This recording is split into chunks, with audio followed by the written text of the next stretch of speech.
Hi friends, welcome to Anusha blog. మీరు బాగున్నారా? నేనైతే గుత్తి వంకాయ కూర వండుతున్నాను. గుత్తి వంకాయ కూర ఇలా కట్ చేసుకోవాలి. వంకాయను ఇట్లా 4 వక్కలు ఇట్లా చేసుకోవాలండి. చేసుకొని దీనిలో వంకాయలను అయితే ఇలా 4 వక్కలు చేసుకోవాలండి. చేసుకొని మనము దీనిలో నువ్వుల పొడి, కారం, ఉప్పు వేసి నేను మిక్సీ పట్టిన. ఎందుకంటే మనం వట్టింది ఉంటే ఈ వంకాయకు పట్టది, వంకాయ చప్పగా అవుతుంది. కాబట్టి ఇది మిక్సీ పట్టి మనం ఈ 4 ఇట్లా పెట్టినాం కదా, ఇట్లా పెట్టేసుకోవాలండి. గుత్తి వంకాయ కూర ఇది. మనం మిక్సీ పట్టింది నువ్వుల పొడి, కారం, ఉప్పు వేసి ఇట్లా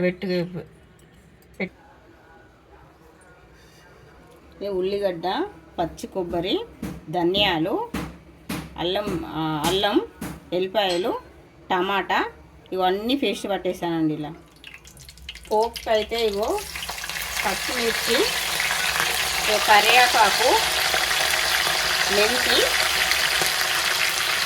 వేసిన నన్ను వేసుకోవాలండి. పసుపు అయితే నేను పోపులు వేసిన. నేను ఈ పేస్ట్ పట్టినా ఉన్నా కదా, పేస్ట్ కూడా దీనిలో పోపులు వేస్తున్నా.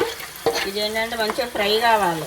ఇది పచ్చి స్మెల్ పోయేంత వరకు ఫ్రై కావాలి. మనం ఇది పెట్టినది పేస్ట్ ఉంటుంది కదండి, మిగిలింది ఉంటే అది కూడా మనం దీనిలో వేసుకోవాలి. ఇదిగో ఉల్లిగడ్డ పేస్ట్ అయితే ఫ్రై అయిందండి. నేను వంకాయలను దీనిలో వేస్తాను. వంకాయ కూడా కొంచెం ఫ్రై కావాలి. ఉల్లిగడ్డ పేస్ట్ ఫ్రై అయిన తర్వాత కారము, ఉప్పు వేసిన సరిపడేంత వరకు వేసుకోవాలి. ఇవరైతే మళ్ళీ ఇది వంకాయలు అయితే మళ్ళీ ఈ నూనెలో కొంచెం ఫ్రై కావాలి. వంకాయ ఫ్రై అయినాక కొంచెం వాటర్ వేసుకోవాలి. కొత్తిమీర వేసి దించేసుకో. ఇది వంకాయ కూర. మనం వంకాయ ఫ్రై అయినాక కొంచెం వాటర్ వేసుకోవాలి. వాటర్ వేసుకుంటే మనకి ఇలా సూప్ వస్తుంది. ఇప్పుడు కొత్తిమీర వేసుకొని దించేసుకోవాలి.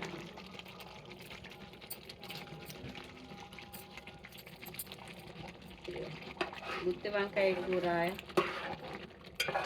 అయిపోయిందండి.